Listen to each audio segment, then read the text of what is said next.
बुढ़ा लोक जनक एकुटिया एते बड़ हांडी धौचंती। तांको देह हाथ तो एते जोर रे थरुची। जाय देखे।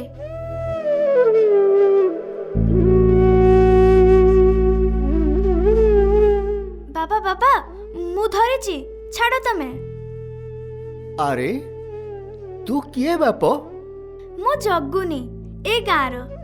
बाबा तमे एकुटिया एते काम करूछ, मु टिके साहाय्य करिबी? ना ना बाप, ये सेवा मोर। मो कालिया पाई मोर तो ये नीतिदिनिया सेवा। निज हाथरे मु सबू करि परिबी। अन्य काहाकू किछि भी भार देबी ना रे बाप। सारा जीवन एई हाथरे ए मठरे भोग रांधिची। जो दिन ए हाथ आउ उठिबनी से दिन सोई रहिबी। हेले ए हाथ उठुथिबा जाए जमा काम छाड़िबी नाही। बाबा तमे छाड़नी ठीक अछि, हेले मु भी छाड़िबिनी। मु भी तम संगरे काम करिबी। सेवा सेवा ही रहिबो। खाली दुई हाथ बदल रे चारि हाथ लागि जिवो। तो मुहरे गोटे चमक अछि रे बाप। जानिनी काहे कि हेले तोते देखिले मोते मो कालियार चेहरा पने पड़ी जाउची। हौ जेते बेले तू इच्छा करिछु ताहेले आस आउ महाप्रभुंकर सेबारे लागि जा।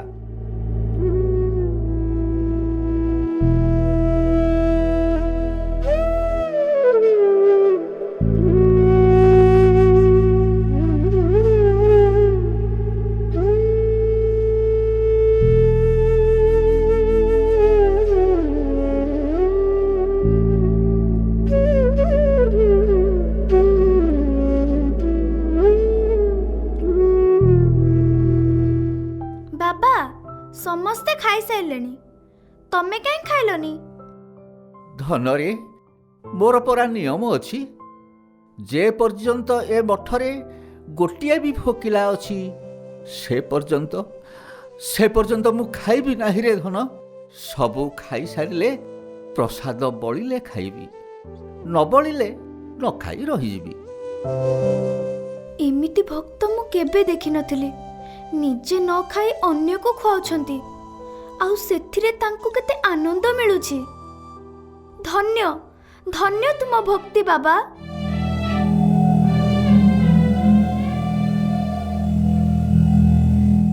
शांते ए मठरे तो दिन को दिन बहुत दान आसुची। चाउल डाली घिओ टंका मध्य आसुची। हाँ शांते, से बुढ़ा सबू लोक को मागणा रे खुआई दउची, हेले आम्बको किछि मिलुनी। एते सामग्री आसुची, से बुढ़ा एकुटिया एते संभाळिबो केमिति? जहा हेले किछि गोटे लुचाई की रखिथिबो। चलो ताको हिसाब पचारिबा। तमे देखिबो साधारण लोकंकर से केते पैसा हरिलोट करिछि। बाबा बाबा ओ रामदास बाबा सुनो। हाँ बाप कह। ए मठरे केते दाना आसुची, केते कोन कुआडे जाउची, कोन हिसाब कोन? एते चाउल आसे, एते डाली आसे, सब खाई की सारुच ना किछि लुचाई की रखुच? बाप जहा आसुची सबू महाप्रभुंको भक्त मानकु खुआउची। ए मठकू जिए आसे भोकिला केबे फेरेनी। लुचाई रखिबा मो स्वभाव नुहे बाप। महाप्रभुंको प्रसाद लुचाई रखिबा महापाप। पाप पाप मु जानिनी। सुन आज ठुए मठरे जहा दान आसीबो सब मो हाथ देके जीवो। मो हिसाब रखेबी, मो बांटीबी, तुमे खाली रांधिबो, बाकी सब मो परे छाड़। हेले बाप ए सामग्री महाप्रभुंको पाई आसुची, ए भक्त मानक पाई आसुची। बेसी कथा कहनी बुढ़ा। मो कथा न मानिले तते मठरू बाहर करदेबी, बुझिलो?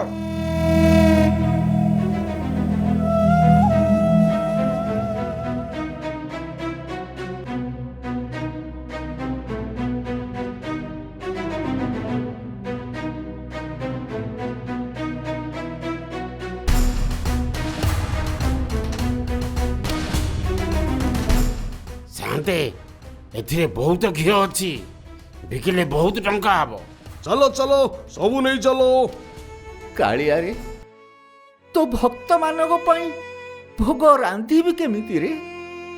ସବୁ ସାମଗ୍ରୀ ନେଇଗଲେ। ହଉ, ଯାହା ଅଳ୍ପ କିଛି ଅଛି ସେଇଥିରେ ରାନ୍ଧିବି। ଆଉ ବେଶୀ ନହେଲେ ନ ହେଉ, ହେଲେ ଯେ ପର୍ଯ୍ୟନ୍ତ ଗୋଟିଏ ଚାଉଳ ଅଛି ସେ ପର୍ଯ୍ୟନ୍ତ ଏ ମଠରେ ଭୋଗ ବନ୍ଦ ହେବ ନାହିଁ।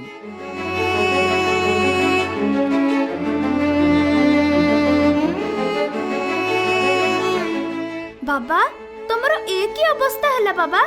ତମ ଶରୀରର ଏ କଣ ହେଲା? ଏତେ ଦୁର୍ବଳ କାହିଁକି ଦେଖାଯାଉଛ ବାବା? ସେ କିଛି ନାହିଁ ରେ ବାପ, ଏ ଶରୀରଟା ଟିକେ ଥକି ଗଲାଣି। ବାବା, ତମେ ଖାଉନାହ ନା? ଆଉ ଆଉ ସବୁ ଖାଦ୍ୟ ସାମଗ୍ରୀ କୁଆଡେ ଗଲା?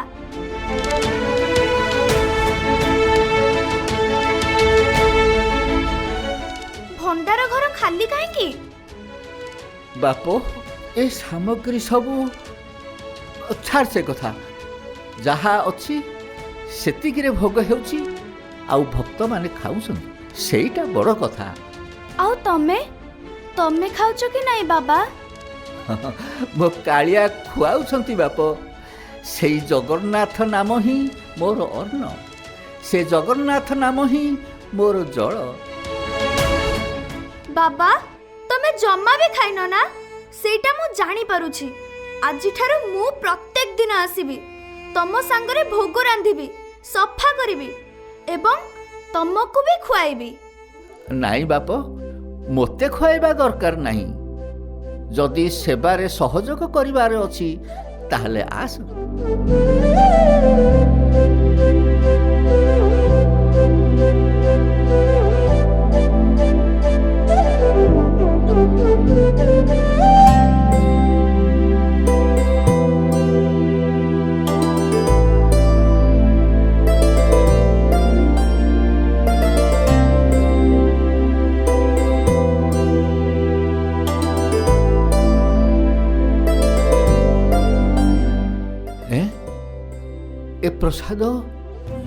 ଏ ପ୍ରସାଦ କିଏ ରଖିଗଲା?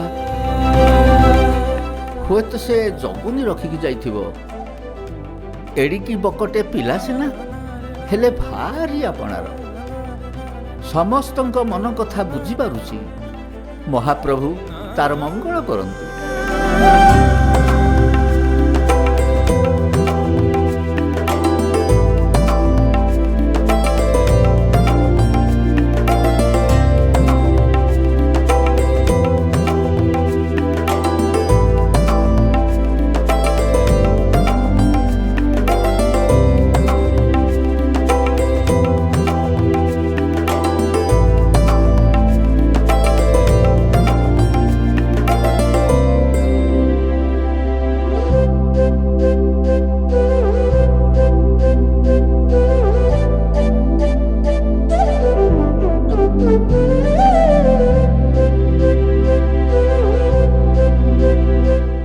ବାପ ଜଗୁନି, କାଲି ରାତିରେ ତୁ ଆସିଥିଲୁ କି? ନା ବାବା, କାଲି ମୁଁ ଆସିପାରିଲିନି। ଗାଁ ମନ୍ଦିରରେ ଟିକେ କାମ ଥିଲା ତ, ଆଉ ଗୋବିନ୍ଦ ନନା ନଥିଲେ। ତେଣୁ ମନ୍ଦିରର ସବୁ କାମ ମତେ କରିବାକୁ ପଡ଼ିଲା। ସେଥିପାଇଁ ଆସିପାରିଲିନି। କାଇଁ, କଣ ହେଲା କି ବାବା? କିଛି ନାହିଁ ବାପ, କିଛି ନାହିଁ। କାଳିଆ, ତୁ ନିଜେ ଆସୁଛୁ ନା? ତୁ ନିଜେ ଆସି ଏ ବୁଢ଼ାଟାକୁ ଖୁଆଉଛୁ? ତୁ ନିଜେ ଆସୁଛୁ? କାଳିଆରେ, ତୁ ନିଜେ ଭରିଦେଲୁ ରେ। ଲୋକ ଖାଲି କଲେ, ହେଲେ ତୁ ଭରିଦେଲୁ। ମୁଁ ଜାଣେ ତୋ ଲୀଳାରେ କାଳିଆ, ମୁଁ ସବୁ ଜାଣେ। ତୋ ଲୀଳା ମୁଁ ସବୁ ଜାଣେ।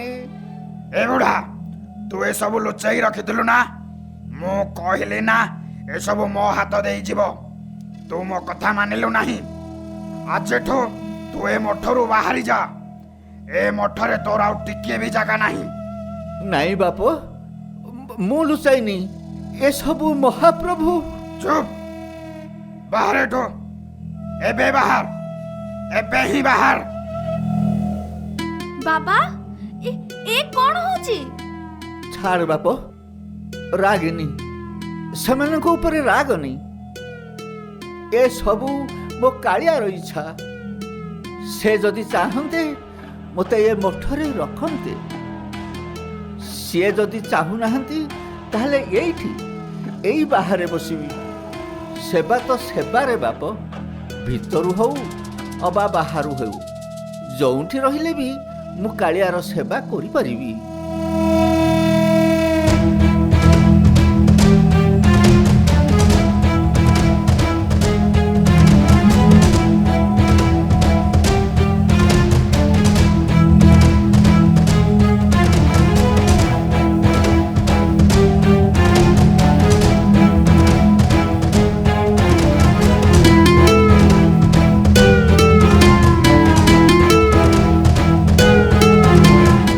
ବାବା, ତମେ ଏଇଠି ବସିଛ ଏତେ ଥଣ୍ଡାରେ? ନ ଖାଇ ନ ପିଇ ଏମିତି କେତେ ଦିନ ରହିବ? ବାପ, ମୋ କାଳିଆ ଯେତେ ଦିନ ରଖିବେ ସେତେ ଦିନ। ଏ ଶରୀର ତାଙ୍କର, ଏ ନିଶ୍ୱାସ ବି ତାଙ୍କର। ସେ ଯେତେ ଦିନ ଚାହିଁବେ ରଖିବେ, ଆଉ ଯେବେ ଚାହିଁବେ ନେଇଯିବେ। ମୋ କାମ ତ ଖାଲି ସେବା। ମୋତେ ମଠରୁ ବାହାର କଲେ ବି ମୋ ସେବା ବନ୍ଦ ହେବନି। ଏଇ ଗଛ ମୂଳେ ବସି ତା ନାମ ମୁଁ ଜପ କରୁଛି, ଏଇଟା ବି ସେବା। ବାବା, ଏଇ ନିଅ, ଅଳ୍ପ ଟିକିଏ ଖାଇଦିଅ, ମୁଁ ଆଣିଛି ପରା। ନା ବାପ, ଯେତେ ଦିନ ଯାଏଁ ମୋ କାଳିଆ ନିଜ ହାତରେ ମୋତେ ଖୁଆଇ ଦେଇନି, ମୁଁ ସେ ପର୍ଯ୍ୟନ୍ତ ଖାଇବି ନାହିଁ ରେ ବାପ। ସାରା ଜୀବନ ମୁଁ ତାକୁ ଖୁଆଇଛି, ସେ କ'ଣ ମୋତେ ଟିକେ ଖୁଆଇ ଦେବନି?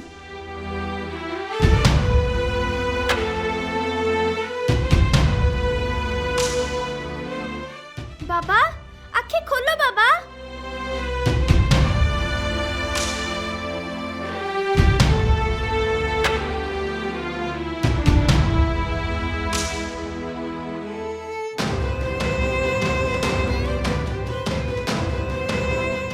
ରାମଦାସ, ଆଖି ଖୋଲ।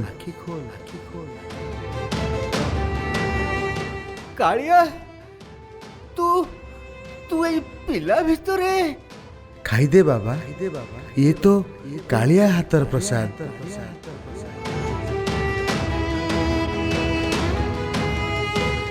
ସାରା ଜୀବନ ମୁଁ ତୋତେ ଖୁଆଇଛି ରେ କାଳିଆ, ଆଜି ତୁ ମୋତେ ଖୁଆଉଛୁ। ସାରା ଜୀବନ ମୁଁ ତ ସେବା କରିଛି, ଆଜି ତୁ ମୋ ସେବା କରୁଛୁ। ଏ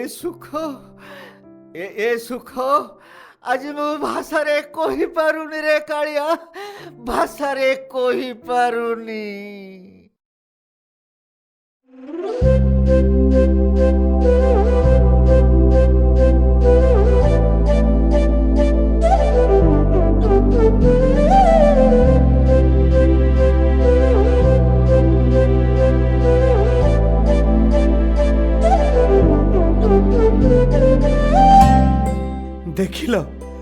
ଦେଖିଲ ସବୁ, ଯିଏ ଭକ୍ତକୁ ମହାପ୍ରଭୁଙ୍କ ସେବା କରିବାରେ ବାଧା ଦେଲ, ମହାପ୍ରଭୁ ନିଜେ ଆସି ଭକ୍ତର ସେବା କଲେ।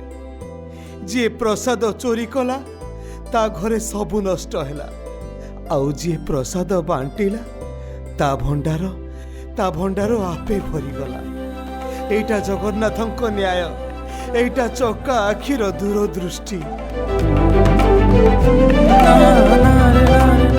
ବାପ, ତୋ ଭିତରେ ମୋ କାଳିଆ ଅଛନ୍ତି, ମୁଁ ଜାଣେ।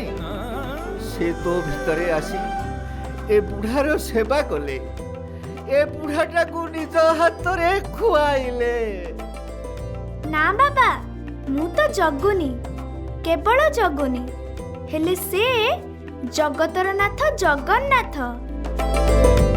ହଁ ବାପ, ତୁ ଜଗୁନି, ହେଲେ ଜଗୁନି ଭିତରେ ସ୍ୱୟଂ ଜଗନ୍ନାଥ ଅଛନ୍ତି। ଯେମିତି ଏ ମାଟିରେ ସେ ଅଛନ୍ତି, ଏ ପବନରେ ସେ ଅଛନ୍ତି, ଏ ନିଶ୍ୱାସରେ ମଧ୍ୟ ସେ ଅଛନ୍ତି। ସେ ଯେଉଁଠି ଚାହିଁବେ ସେଇଠିକି ଆସନ୍ତି, ଯେଉଁ ରୂପରେ ଚାହିଁବେ ସେ ରୂପରେ ଆସନ୍ତି। ଆଜି ଆଜି ସେ ତୋ ରୂପରେ ଆସିଲେ। ସବୁ ତାରି ଲୀଳା ରେ ବାପ, ସବୁ ତାରି ଲୀଳା। ହଁ ବାବା, ଚକା ଆଖି ସବୁ ସମୟରେ ସବୁ କିଛି ଦେଖୁଛନ୍ତି। ଜୟ ଜଗନ୍ନାଥ। ଜୟ ଜଗନ୍ନାଥ।